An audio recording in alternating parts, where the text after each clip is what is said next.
سلام بنات، كي درتو؟ لاباس عليكم؟ نتمنى تكونوا بخير وعلى خير وديما في احسن الاحوال. هنا اليوم كي كتشوفوا معايا جبت لكم واحد الفيديو اللي هو جديد وفيديو زوين. هذا النهار غادي ندير معكم واحد الوصفه ديال البرد اللي زوينه بزاف للناس اللي فيهم الكحه، خاصه دابا كي كتعرفوا جات الوقيته ديال البرد والوليدات مساكين الصغار تينوضوا الصباح سخونين ويخرجوا للبرد يمشيو للمدرسه، وحتى الناس الكبار. هاد الوصفه راها زوينه بزاف بزاف وغادي ترحموا لي عليها الوالدين اللي غادي تجربوها. الناس اللي فيهم الحساسيه ديال البرد واللي قاسهم البرد وفيهم الكحه تيكحوا بزاف، كيف لكم راها للكبار والصغار راها زوينه بزاف. كي شفتوا معايا هنا كاينين المقادير اللي غادي نشارك معكم، كنتمنى تجربوها وحتى الناس اللي فيهم الرواح وفيهم السخانه بزاف يديروها ويردوا عليا الخبر. راها قلت لكم راها خطيره هاد الوصفه هذه ديال البرد. هنا كي كتشوفوا معايا المقادير اللي غادي نشارك معكم. هاد الوصفه خصكم ديروها وتغطاو وتعرقوا عليها، راها خطيره خطيره. انا الصراحه الوصفه هذه غنشارك معكم اليوم، ما غاديش نقول لكم لا ديروا ابوني ولا ديروا لايك ولا خليو كومونتير. انا حاجه وحده بغيتكم تبارطاجيوها مع الناس اللي هما مساكين مرض، باش حتى نتوما تديو الاجر كيف بغيت نديه حتى انايا. هادشي اللي بغيت منكم تبارطاجيو هاد الوصفه مع الناس مساكين اللي عندهم الحساسيه ديال البرد، تديو لاجر وتقولوا الله يرحم الوالدين. صافي هادشي اللي بغيت منكم، والله القسم نتوما والله حتى تشكروني على هاد الوصفه هذه اللي عطيتكم اليوم. راها وصفه خطيره قلت لكم من البرد والسخانه. كاين الناس تيشد فيهم الرواح، تيجيهم الرواح صعيب بزاف، يديروا هاد الوصفه هذه في الليل ويعرقوا عليها ويعاودوها الصباح وتشوفوا اش غيبقى فيكم الرواح. والناس اللي قلت لكم عندهم تيكحوا بزاف راها خطيره. والله البنات انا جات عندي عكوزتي وجاتها مسكينه الكحه وهي اصلا عندها الحساسيه ديال البرد وقاسها شويه البرد. راه ما نقول لكم شتي هي راه في البرد فاش توصل الوقيته ديال البرد راه مسكينه كتاخذ الانتيبيوتيك حتى ل3 4 المرات، ديما تتحقر عليها هذه الكحه وديما تتمشي عند الطبيب تعطيها الانتيبيوتيك تتشربو بزاف، وراه ماشي صحي للصحه ديالنا. كي كتعرفوا كاع الادويه ماشي صحيه للصحه ديالنا. اول حاجه كتقلل لينا من المناعه، كتعرفوا قلت لكم بلي الادويه كتقلل لينا من المناعه. ما كاينش بحال الوصفات الطبيعيه، وخاصه هاد الوصفات هادو ديال جداتنا الصراحه راها واعره بزاف. قلت لكم هي تاخذ الانتيبيوتيك في البرد بزاف 3 حتى 4 ديال المرات، وجات عندي هاد المره وشداتها بزاف ودرت لها هاد الوصفه. قسما بالله يا البنات ثم والله الا شرباتها الصباح وتحمد الله والله ما بقات تتكح، ما عاودتش كحات. وهي الكحه ديالها من واحد النوع اللي صعيب بزاف، تتبقى تكح واعزكم الله بحال كتبغي ترد، وهو عندها شي حاجه في صدرها. ودرت لها هاد الوصفه الصباح وتحمد الله وتشكروا. دابا غادي نعاودها لها دابا في الليل، وغادي ندير حتى الزوج ديالي حتى هو قال لي تنحس براسي ماشي مزيان بحال بغى يجي حتى هو الرواح.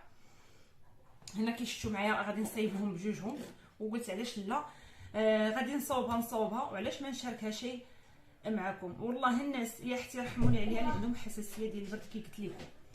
هنا غادي نشارك معكم المقادير اللي تندير فيها. هنا كي كتشوفوا معايا اول حاجه عندي اللويزه، كي كتعرفوا اللويزه راه تبارك الله ما خاطيه حتى عذار. هنا البنات عندي عود النوار او المسمار، وهنا وعندي الزعتر. هذا راه الزعتر، سمحوا لي على الضجيج هذا راه وليداتي. هنا عندنا سكينجبير طري محكوك، من الاحسن يكون طري البنات، انا تنفضل يكون طري، ولو يكون عندكم غبره وعلى اليد من الاحسن يكون طري لان تيعطي فائده احسن من الاخر. اللي هو هذا، انا راني حكيت منه كي شفتوا معايا.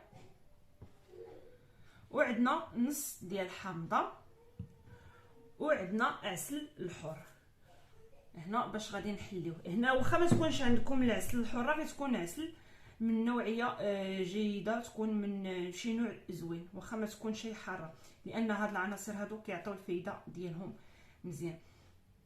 هنا كي شفتوا معايا شنو غادي نديرو دابا، غندير كل كاس فيه شويه ديال اللويزه،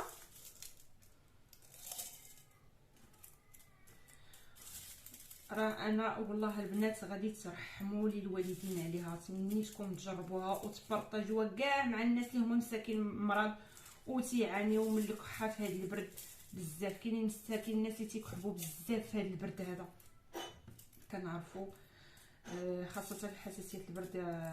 الله يشافي الجميع يا ربي. هنا كيشفتوا معايا غنقرب لكم شي شويه ونفص معكم باش تشوفوا معايا مزيان، نتمنى يكون تيبان لكم. هنا درنا كي قلت لكم اللويزه، غادي ندير شويه ديال الزعتر هنا وهنا. ما تكثروش البنات، الا كثرتوا اللويزه ما تكثروش الزعتر، غير شويه. كتعرفوا الزعتر الا كثرناه صعيب شويه هو على الكبده، نديرو غير شي شويه. هنا درت الزعتر هنا وهنا، ودرت اللويزه هنا وهنا. غنجيب واحد المعلقه،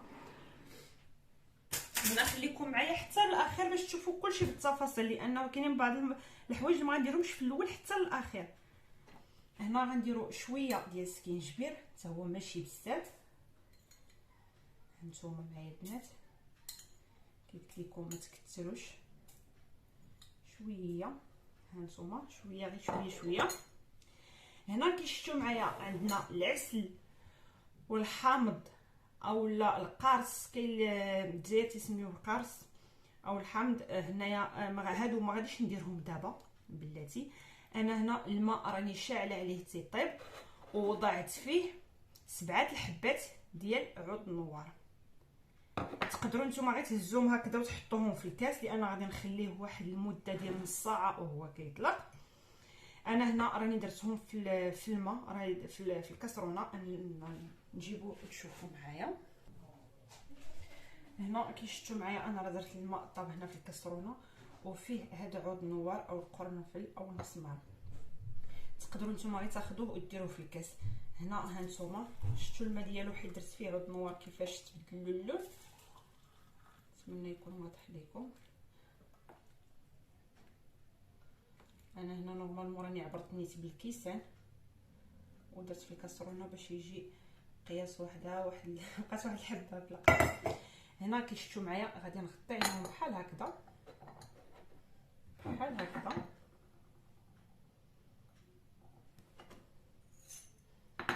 نغطي عليهم بحال هكذا، وغادي نخليهم يطلقوا لمده ديال نص ساعه بالحساب. من بعد غادي نصفيوهم في كاس اخر باش يبقى لينا غير هذا الماء مع هذوك مع هذيك اللويزه وسكينجبير والزعتر يكونوا طلقوا لينا مزيان. من بعد كل كاس غادي نعصروا فيه نص حامضه. هاد النص ما غنديرهمش في الكيسان بجوج، لا، هاد الكيسان غنديروا فيهم حامضه كامله. كل كاس فيه نص ديال حامضه او نص ليمونه.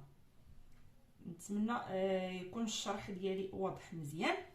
وغادي نديروا معلقه كبيره ديال العسل في كل كاس. بحال دابا هذا غنديروا فيه نص حامضه، غنعصروها مزيان، وغنديروا معلقه كبيره ديال العسل، وكذلك الكاس الثاني. وغادي نحركوه وغادي نشربوه. وملي غادي تشربوه ما نبغيكمش يقيسكم البرد، تكونوا مغطيين مزيان. من الاحسن تشربوه وتسكاو في البلاصه، يعني تشربوه وتنعسوا باش يخدم فيكم مزيان.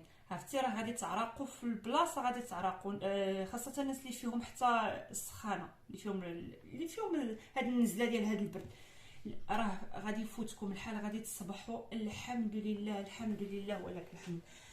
يلا البنات ما تنساوش تبارطاجيو هذا الفيديو، وما تنساوش تبارطاجيو هذه الوصفه هذه مع الناس اللي هما مرض.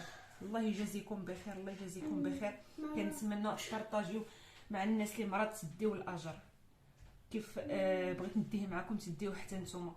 كل ما بارطاجيتو هذا الفيديو غتديو واحد الاجر اللي هو كبير بزاف، وكنتمنى الشفاء لجميع الناس، وكل ما هو مريض الله يشافيه يا ربي. ماشي غير الكحه وهاد النزله هادي، كل ما هو مريض الله يشافيه وينزل عليه العفو. نتمنى هاد الفيديو هذا يعجبكم، وكيف قلت لكم ما تنساوش تبارطاجوه مع الناس اللي هما مرض تديو الاجر. الله يرحم لكم الوالدين.